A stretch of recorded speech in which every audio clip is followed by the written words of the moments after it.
Hello friends, आप देख रहे हैं आपका चैनल शेयर बाजार विद आयुष। तो दोस्तों, आज बाजार में हम कह सकते हैं कि अपने आप में एक थोड़ा सा खराब सेशन था। एक समय में बाजार में बहुत बड़ी गिरावट थी, तो वहां से थोड़ी बहुत जरूर रिकवरी आती हुई नजर आई। उसके बावजूद भी देखिए, निफ्टी 100 पॉइंट से ज़्यादा हमको आज नीचे बंद हुआ है। ऑलमोस्ट 40.45% का आपको दोस्तों यहाँ पर गिरावट देखने को मिली है। मार्केट्स के अंदर 24,324 पे निफ्टी की क्लोजिंग आती हुई नजर आई है। अगर आप आज मार्केट्स को देखेंगे तो देखिए, मार्केट शुरुआत में ही लग गया था, साइन दिया था कि वीक होने वाले, बट बाजार में ऑलमोस्ट हमको शुरुआत में एक तरफा गिरावट देखने को मिली। और जो बाजार का आज का लो लगा, इंटरेस्टिंगली वो था 24,141 का।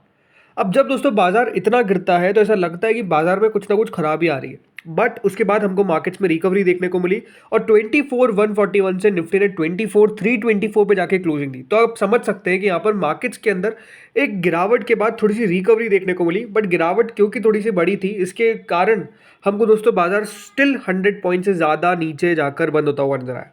आज का ओपन दोस्तों करीबन 24,459 का था। उसके बाद 24,461 का हाई लगा और 24,141 का लो लगता हुआ नजर आया और क्लोजिंग आई 24,324 पे। तो मार्केट्स में आज हमको एक वीक सेशन देखने को मिला। अब वीक सेशन होने की वजह क्या थी? तो एक जो बड़ा रीजन माना जा रहा है वो यही है दोस्तों कि आपको पता होना चाहिए, कल से रिजल्ट सीजन चालू होने वाला है। ये बात ध्यान रखिएगा, कल से यानी 11 से हमको बड़ी कंपनी जैसे टीसीएस के नंबर्स आते हुए नजर आएंगे। तो अब Q1 रिजल्ट सीजन जो है वो बेसिकली हमको स्टार्ट होता हुआ दिख रहा है और Q1 से पहले बाजार में थोड़ा सा प्रॉफिट बुकिंग स्पेसिफिकली हम कह सकते हैं नजर आया। यहाँ पे आप देख सकते हैं, the expectations are muted given moderation in sales growth due to slow down in the world economy and consolidation in margins driven by high inflation. Additionally the markets is under temporary risk towards high budget expectations which appear well factor in the last 1 month rally. मतलब बड़ी बात क्या है? बड़ी बात यही है कि बाजार के अंदर हमने बहुत ही बढ़िया मूव देखा है। मार्केट्स लास्ट 1 मंथ में जिस तेजी से बढ़ता हुआ नजर आया है, जिस तरीके से दोस्तों इलेक्शन रिजल्ट का एक दिन था जिस दिन बाजार गिरा, और उसके बाद से जो कंटिन्यूसली तेजी हमको देखने को मिल रही है, मार्केट याद रखिए कहीं ना कहीं जाकर तो रुकेगा ही रुकेगा। और इसी दोस्तों पे माना जा रहा है कि क्योंकि बहुत सारी चीज़ों को बाजार ने ऑलरेडी फैक्टर इन कर लिया, तो बाजार के बढ़ने की अब बहुत ज़्यादा वजह नहीं बची है और मार्केट्स में आपको थोड़ी थोड़ी मुनाफा वसूली उन पॉकेट्स में देखने को मिल रही है जहाँ पे स्पेसिफिकली हमने बहुत बढ़िया मूव देखा है। तो इसलिए ये बात ध्यान रखिए, कल से जो सबसे इंपॉर्टेंट होने वाला है वो है रिजल्ट्स। वैसे तो देखिए आज भी रिजल्ट्स आएंगे, जैसे टाटा एलेक्सी की आज याद रखिएगा 10 जुलाई है, नंबर्स आने वाले हैं। लेकिन जैसे मैंने कहा, कल से 11 जुलाई से याद रखिएगा बड़े नंबर्स हमको आते हुए नजर आएंगे। बड़े नंबर्स में कौन सबसे बड़ा नाम है? नो डाउट दोस्तों, टीसीएस। टीसीएस के नंबर्स कल आते हुए नजर आएंगे, तो ये देखेगा बाजार की किस तरीके से आईटी का दिग्गज करता हुआ नजर आ रहा है। उसके बाद 12 जुलाई को देखिए एचसीएल टेक के नंबर्स है, आईआरईडीए के नंबर्स है 12 जुलाई को, डी मार्ट के नंबर्स है 13 जुलाई को। देन इसके बाद अगर आप नोटिस करेंगे तो मार्केट्स में जो नंबर्स है वो डेफिनेटली आते जाएंगे, अच्छे बड़े बड़े इंपॉर्टेंट। तो अच्छे नंबर्स, खराब नंबर्स, इसको देखिए बाजार जो है वो बेसिकली फैक्टर इन करता हुआ नजर आएगा, क्योंकि मार्केट्स को नो डाउट उम्मीदें हैं इन कंपनीज से कि ये बढ़िया करती हुई नजर आएगी। बट कितना बढ़िया करेगी, कितना नहीं करेगी, आई थिंक मार्केट्स जब नंबर्स देखेगा तो उसके बाद रिएक्शन देगा। तो बिल्कुल इन सब के ऊपर आपको गहरी नजर रखनी है। इसके अलावा भी देखिए बहुत सारी चीज़ें हैं, जैसे कि सेबी का और ज़्यादा हम कह सकते हैं इंटेंसिफाई करना, किस तरीके से स्मॉल इन्वेस्टर्स को प्रोटेक्ट करना है। ये बात ध्यान रखिएगा, लगातार जो एफएनओ के अंदर आपको बढ़त देखने को मिल रही है, छोटे निवेशक जो एफएनओ के अंदर आते जा रहे हैं, और उससे हो क्या रहा है कि देखिए प्रॉफिटेबिलिटी जो यहाँ पर होती है ट्रेडिंग के अंदर, वो आपको पता है कि कोई खास नहीं है। ऑलमोस्ट 10 में से 9 लोग पैसा गवाते ही, सेबी का डेटा है, और मेरे हिसाब से तो इससे ज़्यादा भी हो सकता है।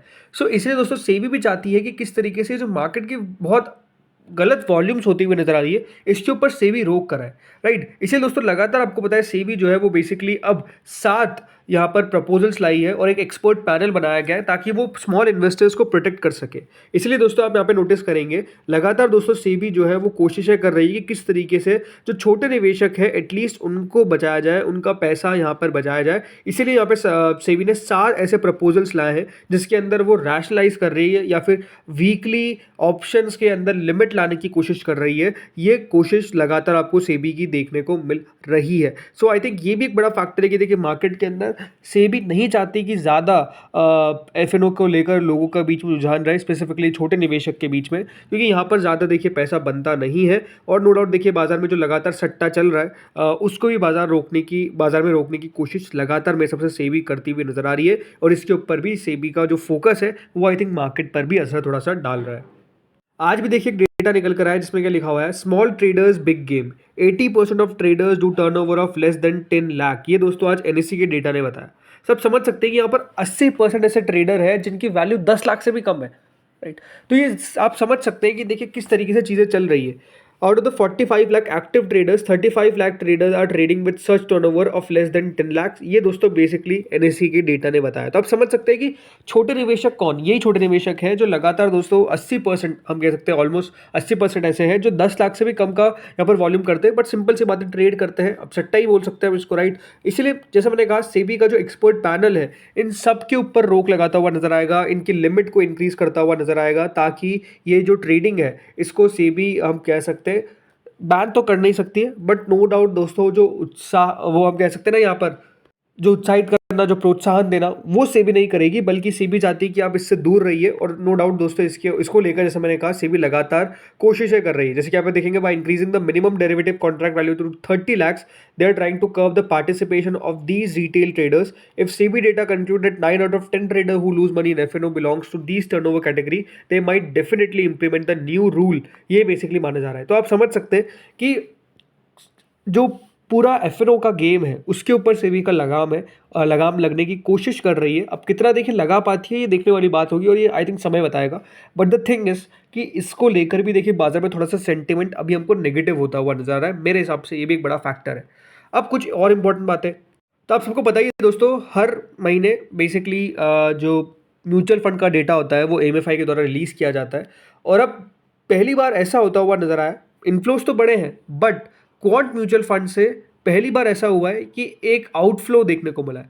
मतलब लगातार दोस्तों इनफ्लो क्वांट के अंदर आ रहा था, बट इस बार आउटफ्लो देखने को मिला है। और ये अपने आप में थोड़ा सा इंटरेस्टिंग सी बात है, क्योंकि आपको पता है क्वांट के ऊपर आरोप लगे थे, और वो आरोपों का कारण ही क्या हुआ है कि ऑलमोस्ट 2800 करोड़ का आउटफ्लो देखने को मिला है। ये बेसिकली बताया गया है in the final week of June, right. So ये अच्छी बात है, नेगेटिव बात है, ये तो मेरे हिसाब से देखिए कोई खास अच्छी बात नहीं है, बिकॉज नोट देखिए क्वांट एक बड़ा फंड है। अब यहाँ पे ध्यान रखिएगा, 2800 करोड़ जो है वो बेसिकली जून 24 से जून 30 के बीच में निकाले गए। ये ऑलमोस्ट 3% है जो इनका एसेट अंडर मैनेजमेंट है। किसकी बात कर रहा हूँ मैं? क्वांट स्मॉल कैप फंड की, जो ऑलमोस्ट दोस्तों 21,423 करोड़ यहाँ पर एसेट जो है वो मैनेज करता है। ऑलमोस्ट ये बात ध्यान रखिएगा, ये जो फंड है इसने ऑलमोस्ट हाईएस्ट आउटफ्लो दिखाए हैं, अमाउंटिंग टू 28% जो आउटफ्लो देखने को मिले in the final week of June. तो थोड़ा सा यहाँ पर भी हम कह सकते हैं कॉन्फिडेंस जो है वो डगमगाता हुआ देखने को मिल रहा है, रिडम्पशन देखने को मिल रहा है, आउटफ्लो देखने को मिल रहा है,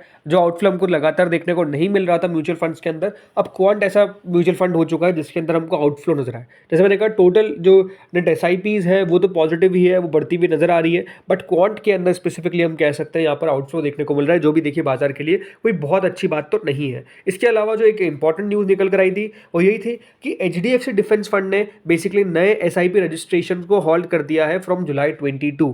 सो आप समझ सकते हैं यहाँ पर कि देखिए बहुत सारी नई नई चीज़ें हो रही है, और एसआईपी रजिस्ट्रेशन को हॉल्ट करना ये भी अपने आप में दोस्तों कोई छोटी बात नहीं है, राइट। अब यहाँ ध्यान रखिएगा, जो एचडीएफसी डिफेंस फंड है वो कहाँ पर इन्वेस्ट करता है? ये जो स्कीम है ये इन्वेस्ट करती है in companies with good quality management, with demonstrated track record and aims to achieve diversification by following a multi cap strategy, right. इस सब के अंदर एचडीएफसी डिफेंस फंड बेसिकली पैसा डालता है, बट जो पैसा यहाँ पर लगातार आ रहा था अभी उसके ऊपर भी रोक लगा दी गई है।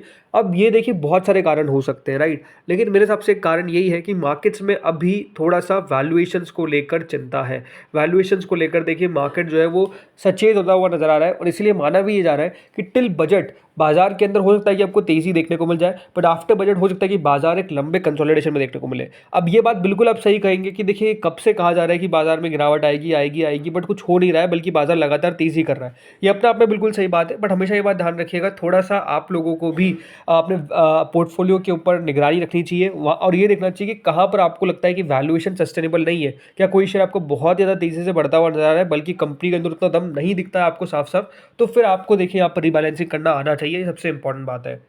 इसके अलावा देखिए अगर पर्टिकुलर स्टॉक्स की बात करें तो आज दोस्तों एमएनएम वो शेयर था जिसमें बड़ी गिरावट देखने को मिली, ऑलमोस्ट 7% दोस्तों आज के अंदर स्टॉक डिक्लाइन करा है। बल्कि जो बाजार में रिकवरी हमको देखने को मिली, यहाँ पर कोई खास रिकवरी नहीं थी। 2697 का लो है और 2729 पे क्लोजिंग है, तो कोई खास रिकवरी देखने को नहीं मिली। गिरावट के पीछे का रीजन क्या है? एमएनएम की गिरावट के पीछे का रीजन है दोस्तों बेसिकली इन्होंने अपनी प्राइसेस को स्लैश किया, और वो बाजार को खबर अच्छी नहीं लगी। वैसे तो देखिए एमएनएम ने पिछले एक महीने के अंदर दमदार जो रिटर्न्स दिए थे वो अब बिल्कुल 3% नेगेटिव में चले गया, लेकिन लास्ट 6 महीने में ये शेयर ऑलमोस्ट 267-68% चलता हुआ नजर आया।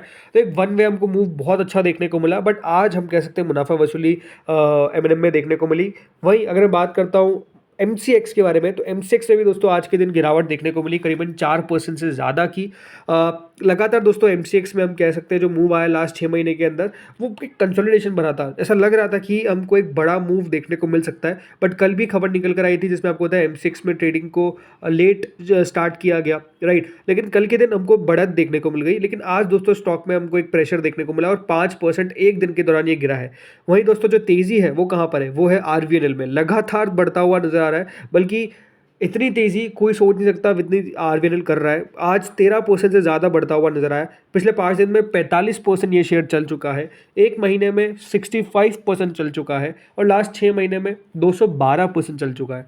मतलब पैसे छापने की मशीन आप कह सकते हैं, इसको दूसरा नाम है। क्योंकि इतनी तेज़ी किस बेसिस पे हो रही है ये अपने आप में दोस्तों पता लगाना मुश्किल है, बट नो डाउट RVNL बहुत तेज़ी से चल रहा है। और एक बात ध्यान रखिएगा, यहाँ पर भी वैल्यूएशन मुझे कंसर्निंग लगते हैं। उसके पीछे का रीज़न है 81 की पी पे, याद रखिएगा ये शेयर अभी हमको ट्रेड करता हुआ नजर आ रहा है। कोई बाइंग सेलिंग रिकमेंडेशन नहीं है, बट नो डाउट आपको सोचना चाहिए कि देखिए कंपनी जब इतनी तेजी से चल रही है तो इसके पीछे का बड़ा कारण क्या है। तो फ्रेंड्स इस वीडियो में इतना ही था। होपफुली आपको वीडियो बढ़िया लगा होगा। Thank you friends watching this video.